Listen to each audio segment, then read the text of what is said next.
नमस्कार।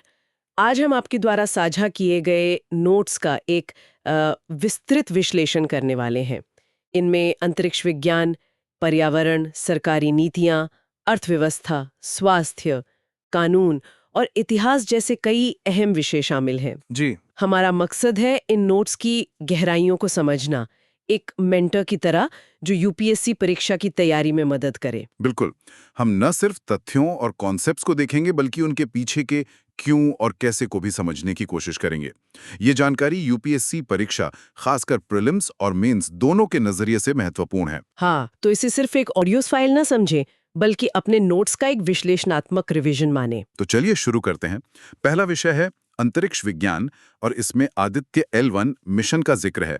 भारतीय खगोल भौतिकी संस्थान IIA के वैज्ञानिकों ने नासा के साथ मिलकर कोरोनल मास इजेक्शंस मतलब CMEs के कुछ प्रमुख पैरामीटर्स का अनुमान लगाया है। हाँ, और इसके लिए आदित्य L1 पर लगे विजुअल एमिशन लाइन कोरोनोग्राफ यानी VELC पेलोड के डेटा का इस्तेमाल हुआ है। अच्छा। ये अपने आप में एक खास इसलिए है क्योंकि ये CMEs का पहला दृश्य प्रकाश यानी विजिबल लाइट स्पेक्ट्रोस्कोपिक पर्यवेक्षण है। मतलब इससे पहले हमने CMEs को इस तरह स्पेक्ट्रोस्कोपी से नहीं देखा था। और ये सीएमईज होते क्या हैं, जरा संक्षेप में बताएं। देखिए, CMEs मतलब सूर्य के कोरोना यानी उसके बाहरी वायुमंडल से प्लाज्मा और मैग्नेटिक फील्ड का बहुत बड़े पैमाने पर बाहर निकलना। हम्म। ये घटनाएं अंतरिक्ष के मौसम को बहुत प्रभावित करती हैं, जिससे पृथ्वी पर हमारे सैटेलाइट्स और पावर ग्रिड्स पर भी असर पड़ सकता है। इसलिए इनका अध्ययन जरूरी है। ये यूपीएससी प्रीलिम्स के लिए इंपॉर्टेंट है। तो अब आदित्य L1 मिशन पर विस्तार से बात करते हैं। ये भारत का पहला समर्पित सौर मिशन है ना? एकदम सही। भारत का पहला मिशन जो पूरी तरह से सूर्य के अध्ययन के लिए समर्पित है। इसे 2023 में PSLV C57 रॉकेट से लॉन्च किया गया था। ये प्रक्षेपण यान और वर्ष दोनों ही यूपीएससी प्रीलिम्स के लिए इंपॉर्टेंट है। और इसके उद्देश्य क्या हैं? नोट्स में कई बातें लिखी हैं। हाँ, इसके मुख्य उद्देश्य हैं। पहला, कोरोना की अत्यधिक गर्मी और सौर हवाओं के तेज होने के पीछे के कारणों को समझना। जी। दूसरा, सौर ज्वालाओं यानी सोलर फ्लेयर्स और पृथ्वी के आसपास के अंतरिक्ष के मौसम मतलब नियर अर्थ स्पेस वेदर पर उनके प्रभाव का अध्ययन करना। और तीसरा, सौर वायु वितरण यानी सोलर विंड डिस्ट्रीब्यूशन और उसके तापमान में दिशा के साथ होने वाले बदलाव जिसे टेम्परेचर एनिसोट्रोपी कहते हैं, उसको समझना। ये सभी उद्देश्य मिशन के महत्व को दर्शाते हैं। ये सभी उद्देश्य यूपीएससी प्रीलिम्स के लिए इंपॉर्टेंट हैं। इस मिशन की अवधि कितनी है और इसमें कितने पेलोड्स हैं? मिशन की अनुमानित अवधि 5 साल है। ये यूपीएससी प्रीलिम्स के लिए इंपॉर्टेंट है और इसमें कुल 7 पेलोड्स लगे हैं। 7? हाँ, 7। इन्हें 2 कैटेगरी में बांटा गया है। रिमोट सेंसिंग जो दूर से सूर्य को देखेंगे और इन सीटू पेलोड्स जो अपने आसपास के वातावरण को मापेंगे। रिमोट सेंसिंग में VLC का जिक्र तो हुआ, और कौन से हैं? और इन सिटू में? रिमोट सेंसिंग में VLC के अलावा solar ultraviolet imaging telescope sweet प्रमुख है। ये अलग-अलग वेवलेंथ में सूर्य की तस्वीरें लेंगे। अच्छा। इन सीटू पेलोड्स में Aditya solar wind particle experiment है जो सौर हवा के कणों का विश्लेषण करेगा। इन पेलोड्स के नाम और कार्य यूपीएससी प्रीलिम्स के लिए इंपॉर्टेंट हैं। आदित्य L1 की पोजीशन भी काफी अनोखी है। L1 पॉइंट के पास हेलो ऑर्बिट में। ये L1 पॉइंट क्या है और हेलो ऑर्बिट कैसा होता है? देखिए, L1 यानी लैग्रेंज पॉइंट 1। ये अंतरिक्ष में वो खास जगह है जहां सूर्य और पृथ्वी का गुरुत्वाकर्षण खिंचाव एक तरह का संतुलन बनाता है। संतुलन? हाँ, मतलब अगर कोई छोटी वस्तु जैसे सैटेलाइट यहाँ हो तो उसे अपनी पोजीशन बनाए रखने के लिए बहुत कम ईंधन खर्च करना पड़ता है। ये पृथ्वी से करीब 1.5 मिलियन यानी 15 लाख किलोमीटर दूर है। यह दूरी यूपीएससी प्रीलिम्स के लिए इंपॉर्टेंट है। ओहो, काफी दूर। जी। लैग्रेंज पॉइंट्स की अवधारणा और उनकी उपयोगिता यूपीएससी प्रीलिम्स के लिए इंपॉर्टेंट है। और हेलो ऑर्बिट L1 पॉइंट के चारों ओर एक 3D ऑर्बिट है। ये पूरी तरह स्टेबल नहीं होता, इसलिए सैटेलाइट को थोड़े-थोड़े करेक्शन करने पड़ते हैं। लेकिन L1 पॉइंट का फायदा यह है कि यहाँ से सूर्य को बिना किसी ग्रहण के मतलब लगातार देखा जा सकता है। यानी ये अंतरिक्ष में एक तरह का सुविधाजनक पार्किंग स्पॉट है। क्या दुनिया में और भी सौर मिशन है? हाँ, कई हैं। जापान ने 1980s के दशक में हिनोतोरी एस्ट्रो ए लॉन्च किया था। ये यूपीएससी प्रीलिम्स के लिए इंपॉर्टेंट है। अमेरिका का पार्कर सोलर प्रोब 2018 तो बहुत चर्चित रहा। क्योंकि ये सूर्य के कोरोना के अंदर से गुजरने वाला पहला स्पेसक्राफ्ट बना। इसने सचमुच सूर्य को टच किया, ऐसा कहा जाता है। यह तथ्य यूपीएससी प्रीलिम्स के लिए इंपॉर्टेंट है। हाँ, सुना था इसके बारे में। और नासा ईएसए का सोहो सैटेलाइट, यह सबसे लंबे समय से सक्रिय सूर्य पर्यवेक्षण उपग्रह है। यह यूपीएससी प्रीलिम्स के लिए इंपॉर्टेंट है। इन मिशनों के नाम और उनकी खासियतें जानना अच्छा है। विज्ञान से ही जुड़ी एक और खबर डीएनए के डबल हेलिक्स स्ट्रक्चर की खोज से संबंधित है। जेम्स वॉटसन, जिन्हें इसका सहज श्रेय मिला था, उनका हाल ही में निधन हुआ। हाँ, दुखद खबर है। डबल हेलिक्स स्ट्रक्चर हमारे जेनेटिक मटेरियल डीएनए के आकार को बताता है। इसमें डीएनए के दो धागे मतलब स्ट्रैंड्स एक सीढ़ी की तरह एक दूसरे के चारों ओर लिपटे होते हैं। जी। इन धागों को बीच में हाइड्रोजन बॉन्ड्स जोड़ते हैं, जो नाइट्रोजन बेस ए एडेनिन, टी थायमिन, सी साइटोसिन और जी ग्वानिन के पूरक जोड़ों कॉम्प्लीमेंट्री पेयर्स के बीच बनते हैं। ए हमेशा टी से जुड़ता है और सी हमेशा जी से। ये बुनियादी संरचना आनुवंशिकी की नींव है। डीएनए संरचना की ये मूल बातें यूपीएससी प्रीलिम्स के लिए इंपॉर्टेंट है। चलिए, अब पर्यावरण से जुड़े मुद्दों पर आते हैं। हाँ। पहला है पारा पर मिनामाता अभिसमय, मतलब मिनामाता कन्वेंशन ऑन मर्क्यूरी। इसके छठे सम्मेलन COP6 में कुछ अहम फैसले हुए। जी, COP6 जिनेवा में हुआ। इसमें सबसे बड़ा फैसला ये है कि 2034 तक डेंटल अमलगम, वो जो दांतों में फिलिंग होती है। हाँ बिल्कुल, दांतों की फिलिंग में इस्तेमाल होने वाले पारे को पूरी तरह खत्म करने पर सहमति बनी है। ये लक्ष्य वर्ष 2034 यूपीएससी प्रीलिम्स के लिए इंपॉर्टेंट है। साथ ही स्किन लाइटनिंग क्रीम्स में पारे के इस्तेमाल को रोकने के वैश्विक प्रयासों को भी तेज किया जाएगा। लक्ष्य साफ है, पारे यानी मर्क्यूरी के प्रदूषण को कम करना। पारा इतना खतरनाक क्यों है? इसके बारे में कुछ बुनियादी जानकारी दे। पारा, जिसका रासायनिक चिन्ह Hg है और परमाणु संख्या 80, एक भारी चांदी जैसी सफेद धातु है। यह यूपीएससी प्रीलिम्स के लिए इंपॉर्टेंट है। इसकी सबसे खास बात यह है कि यह सामान्य तापमान पर द्रव अवस्था में रहने वाली एकमात्र आम धातु है। यह तथ्य यूपीएससी प्रीलिम्स के लिए इंपॉर्टेंट है। यह ऊष्मा और बिजली का अच्छा सुचालक भी है। और ये पर्यावरण में आता कहाँ से है? देखिए, प्राकृतिक स्रोत तो हैं, जैसे ज्वालामुखी विस्फोट और समुद्र से उत्सर्जन, लेकिन बड़ी चिंता मानव जनित स्रोतों से है, जैसे कोयला जलाना, सोने का खनन, खासकर छोटे पैमाने पर, और कुछ औद्योगिक प्रक्रियाएं। स्रोत यूपीएससी प्रीलिम्स के लिए इंपॉर्टेंट है। इसका इस्तेमाल पहले थर्मामीटर, बैरोमीटर, फ्लोरेसेंट लाइट और बैटरियों में होता था, और जैसा हमने देखा डेंटल अमलगम में भी। उपयोग यूपीएससी प्रीलिम्स के लिए इंपॉर्टेंट है। और इसकी टॉक्सिसिटी? इसकी विषाक्तता गंभीर है। अब इस पॉइंट को ध्यान से सुनिए। पर्यावरण में थोड़े जाने पर कुछ सूक्ष्म जीव पारे को मिथाइल मरकरी में बदल देते हैं। Methyl mercury? हाँ, और ये रूप बेहद जहरीला होता है।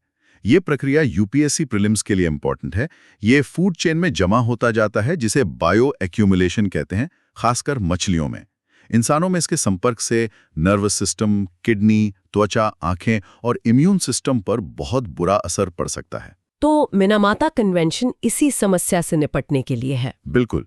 इसे 2013 में अपनाया गया और ये 2017 में लागू हुआ। ये वर्ष यूपीएससी प्रीलिम्स के लिए इंपॉर्टेंट है।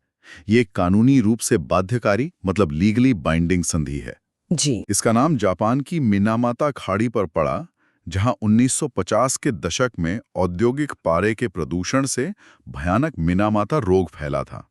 ये संदर्भ यूपीएससी प्रीलिम्स के लिए इंपॉर्टेंट है।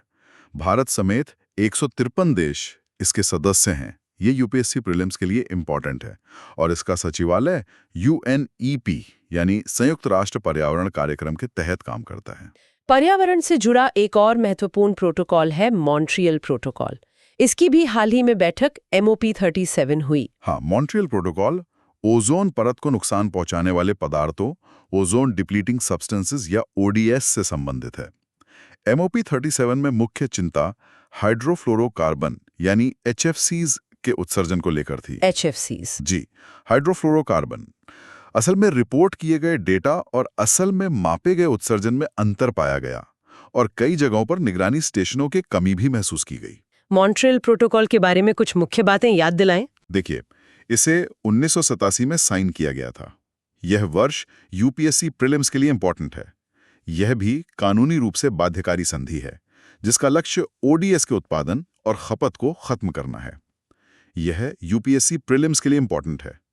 इसे वियना कन्वेंशन, जो 1985 में अपनाया गया, के तहत लागू किया गया है। यह संबंध यूपीएससी प्रीलिम्स के लिए इंपॉर्टेंट है। और इसमें किगाली संशोधन भी हुआ था। हाँ, 2016 में किगाली संशोधन किया गया था। यह एचएफसीज को चरणबद्ध तरीके से खत्म करने पर केंद्रित है।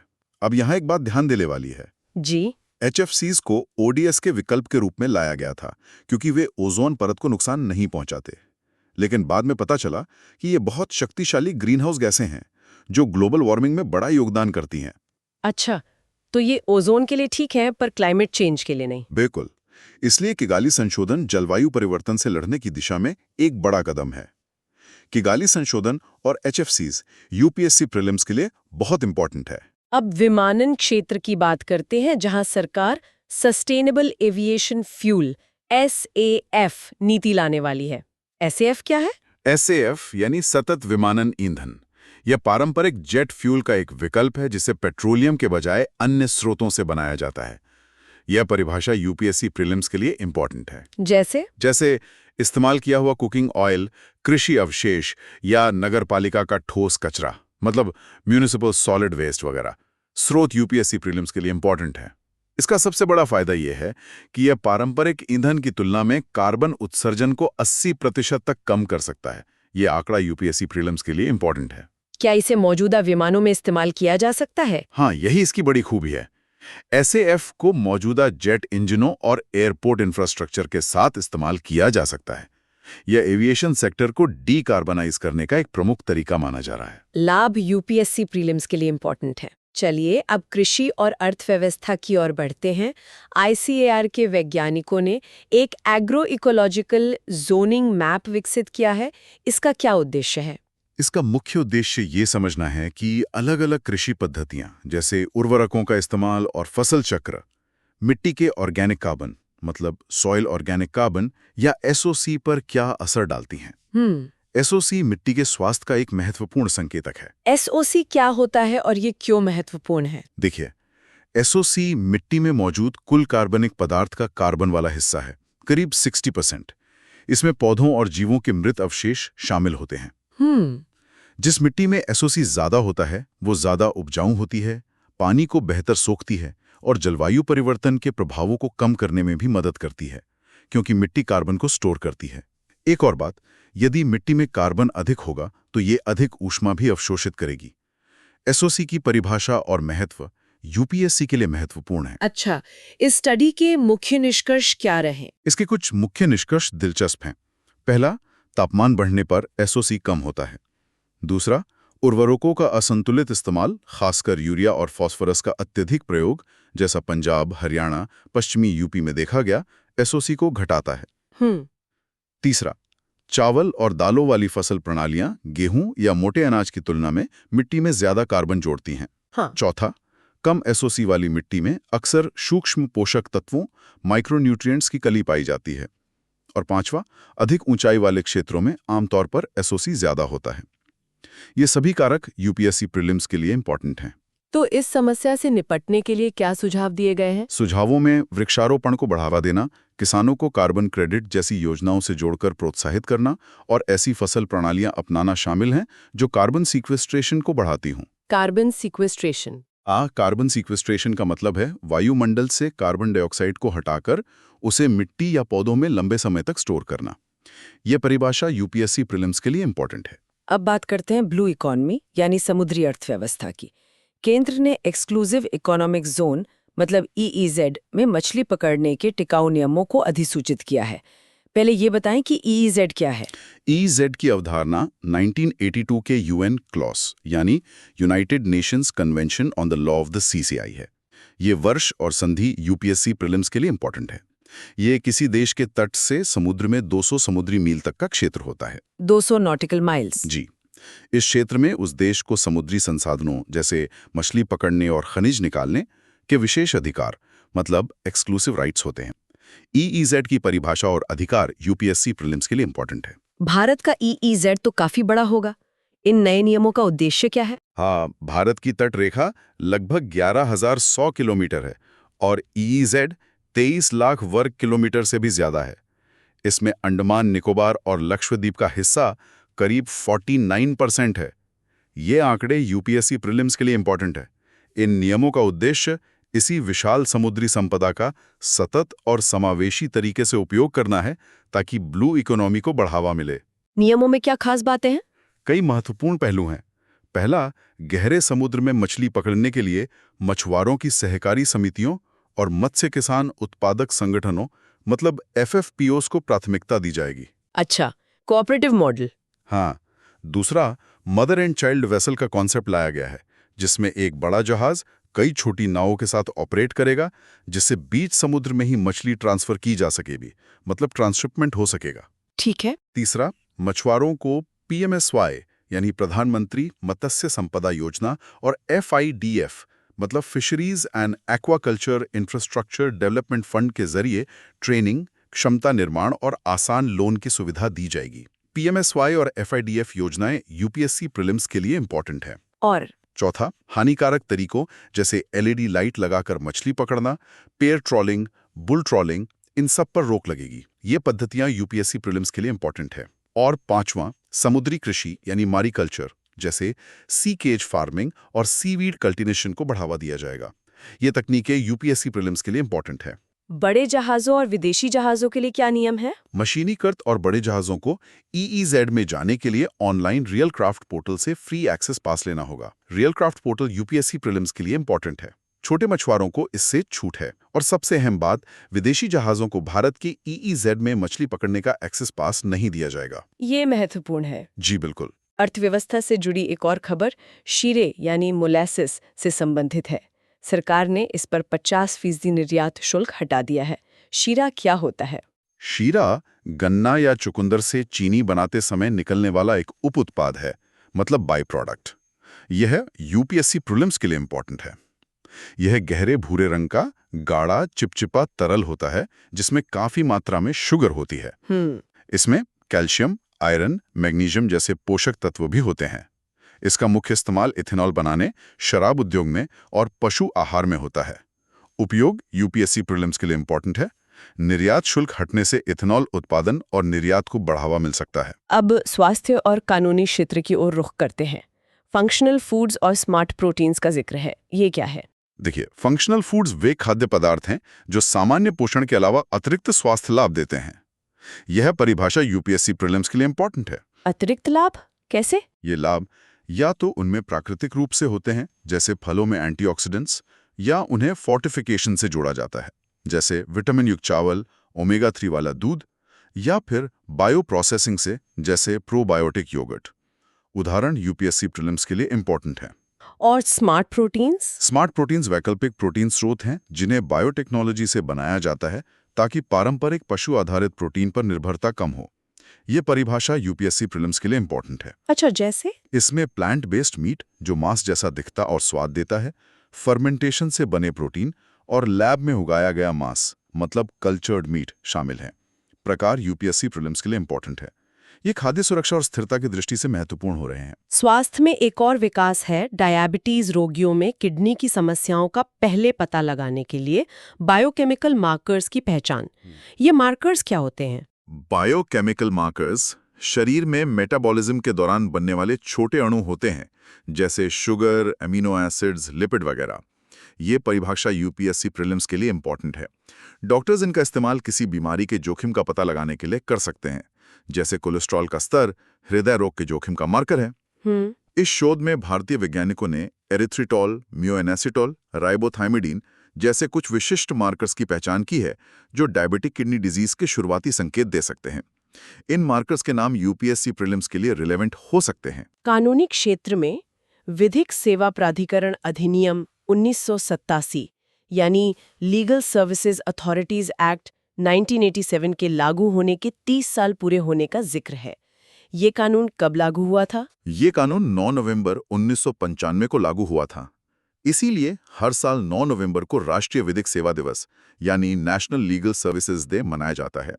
ये दिवस और अधिनियम का वर्ष 1987 और लागू होने की तिथि 1995 यूपीएससी प्रीलिम्स के लिए इंपॉर्टेंट है। इस कानून का मुख्य उद्देश्य क्या है और इसके तहत क्या व्यवस्था है? इसका सीधा सा मकसद ये है कि भाई कोई भी इंसान, चाहे पैसे की कमी हो या कोई और सामाजिक मुश्किल, उसे इंसाफ पाने का बराबर मौका मिले, वो पीछे न छूटे। ये उद्देश्य यूपीएससी प्रीलिम्स के लिए इंपॉर्टेंट है। और व्यवस्था? इसके लिए एक त्रिस्तरीय व्यवस्था बनाई गई है। राष्ट्रीय स्तर पर NALSA, national legal services authority, जिसके मुख्य संरक्षक भारत के मुख्य न्यायाधीश होते हैं। राज्य स्तर पर SLSA, state legal services authority, जिसके मुख्य संरक्षक राज्य हाईकोर्ट के मुख्य न्यायाधीश होते हैं। और जिला स्तर पर DLSA, district legal services authority, जिसके अध्यक्ष जिला न्यायाधीश होते हैं। ये संरचना यूपीएससी प्रीलिम्स के लिए इंपॉर्टेंट है। मुफ्त कानूनी सहायता किसे मिल सकती है? इसमें कई श्रेणियां हैं, जैसे SC/ST सदस्य, महिलाएं और बच्चे, मानव तस्करी या आपदा पीड़ित, मानसिक रूप से बीमार या दिव्यांगजन, औद्योगिक श्रमिक, हिरासत में लिए गए व्यक्ति, ये सब शामिल हैं। आय का भी कोई क्राइटेरिया है? हाँ, आय के आधार पर भी पात्रता है। सुप्रीम कोर्ट के मामलों के लिए सालाना आय 5 लाख रुपए से कम होनी चाहिए। राज्यों में ही ये सीमा 1 लाख से 3 लाख रुपए तक हो सकती है। वरिष्ठ नागरिकों की पात्रता राज्यों के नियमों पर निर्भर करती है। पात्रता मानदंड यूपीएससी प्रीलिम्स के लिए इंपॉर्टेंट है। इस कानून के तहत राष्ट्रीय, राज्य और जिला स्तर पर लीगल एड फंड बनाने का भी प्रावधान है। और एक बहुत महत्वपूर्ण पहलू है लोक अदालतें। लोक अदालत? जी, ये वैकल्पिक विवाद समाधान का मंच है, जहां आपसी सहमति से मामलों को सुलझाया जाता है। खास बात यह है कि लोक अदालतें मुकदमा दायर होने से पहले, मतलब प्री लिटिगेशन स्टेज पर भी मामलों का निपटारा कर सकती हैं। लोक अदालत की अवधारणा और कार्य यूपीएससी प्रीलिम्स के लिए इंपॉर्टेंट है। कानूनी सहायता के लिए और कौन सी पहलें चल रही हैं? नालसा की एक पहल है, legal aid defence council scheme. ये फौजदारी मामलों में मुफ्त कानूनी बचाव मुहैया कराती है। ये स्कीम यूपीएससी प्रीलिम्स के लिए इंपॉर्टेंट है। एक और योजना है दिशा। पूरा नाम है designing innovative solutions for holistic access to justice. Disha? हाँ, दिशा। ये डिजिटल सेवाओं, प्रो बोनो वकीलों और मुकदमे से पहले सलाह पर केंद्रित है। यह योजना यूपीएससी प्रीलिम्स के लिए इंपॉर्टेंट है। इसके अलावा कानूनी साक्षरता कार्यक्रम यानी legal literacy and legal awareness program LLAP भी चलाए जाते हैं। अब रक्षा और इतिहास खंड पर आते हैं। INS सह्याद्री ने मालाबार नौसैनिक अभ्यास के 29वें संस्करण में भाग लिया। यह अभ्यास कहाँ हुआ? यह अभ्यास ग्वाम में हुआ। ग्वाम पश्चिमी प्रशांत महासागर में अमेरिका का एक महत्वपूर्ण सैन्य अड्डा है। स्थान यूपीएससी प्रीलिम्स के लिए इंपॉर्टेंट है। और मालाबार अभ्यास में कौन-कौन से देश हैं? मालाबार अभ्यास भारत, अमेरिका, जापान और ऑस्ट्रेलिया यानी क्वाड देशों के बीच होता है। प्रतिभागी देश यूपीएससी प्रीलिम्स के लिए इंपॉर्टेंट हैं। इसका मुख्य उद्देश्य हिंद प्रशांत क्षेत्र में आपसी सहयोग और सुरक्षा को मजबूत करना है। और अंत में इतिहास से देशबंधु चित्तरंजन दास, CR दास का जिक्र है। उनके बारे में कुछ मुख्य बातें बताएं। चित्तरंजन दास 1817-1925 एक प्रमुख स्वतंत्रता सेनानी, वकील और नेता थे। लोग उन्हें प्यार से देशबंधु यानी फ्रेंड ऑफ द कंट्री कहते थे। ये उपाधि यूपीएससी प्रीलिम्स के लिए इंपॉर्टेंट है। हाँ, देशबंधु। उनका सबसे प्रसिद्ध कानूनी केस था अलीपुर बम कांड 1908, जिसमें उन्होंने अरबिंदो घोष का सफलतापूर्वक बचाव किया। ये केस यूपीएससी प्रीलिम्स के लिए इंपॉर्टेंट है। वे असहयोग आंदोलन में सक्रिय थे और 1922 में कांग्रेस के गया अधिवेशन के अध्यक्ष बने। ये अधिवेशन और वर्ष यूपीएससी प्रीलिम्स के लिए इंपॉर्टेंट है। स्वराज पार्टी की स्थापना में उनकी क्या भूमिका थी? ये उनका एक बहुत महत्वपूर्ण कदम था। कांग्रेस के भीतर रहकर, परिषदों में प्रवेश कर ब्रिटिश सरकार का विरोध करने के उद्देश्य से उन्होंने 1923 में मोतीलाल नेहरू और अन्य नेताओं के साथ मिलकर स्वराज पार्टी की स्थापना की। स्वराज पार्टी की स्थापना और संस्थापक यूपीएससी प्रीलिम्स के लिए बहुत इंपॉर्टेंट है। अच्छा, मोतीलाल नेहरू के साथ? जी, वे कलकत्ता के पहले निर्वाचित मेयर भी बने 1924। ये तथ्य यूपीएससी प्रीलिम्स के लिए इंपॉर्टेंट है। और उन्होंने फॉरवर्ड नाम का समाचार पत्र भी शुरू किया, जिसका नाम बाद में लिबर्टी रखा गया। उनकी किताबें इंडिया फॉर इंडियंस और फ्रीडम थ्रू डिसोबीडियंस भी उल्लेखनीय हैं। कृतियां यूपीएससी प्रीलिम्स के लिए इंपॉर्टेंट हैं। तो ये था आपके नोट्स का विस्तृत विश्लेषण। हमने अंतरिक्ष से लेकर इतिहास तक कई विषयों को कवर किया। कोशिश की कि हर जानकारी को यूपीएससी के नजरिए से समझा जाए, तथ्यों के साथ साथ उनके महत्व और आपसी जुड़ाव को भी उजागर किया जाए। बिल्कुल। उम्मीद है यह चर्चा आपके रिवीजन में सहायक होगी। जाते जाते एक सवाल छोड़ जाते हैं। जी। सोचिए, कैसे आदित्य L1 जैसी मिशन से मिली अंतरिक्ष मौसम की जानकारी पृथ्वी पर हमारी टेक्नोलॉजी और यहाँ तक कि मिनामाता जैसी संधियों से जुड़ी पर्यावरण नीतियों को प्रभावित कर सकती है? या कैसे मिट्टी के स्वास्थ्य, एसओसी का अध्ययन, खाद्य सुरक्षा और जलवायु परिवर्तन की बड़ी तस्वीर से जुड़ता है? हाँ, ये सोचने वाली बात है। ये सभी क्षेत्र अलग-अलग दिखते हुए भी आपस में जुड़े हुए हैं। इन्हें समग्रता में समझना ही असली तैयारी है। सीखते रहें, खोजते रहें। अगले विश्लेषण तक अलविदा। अलविदा।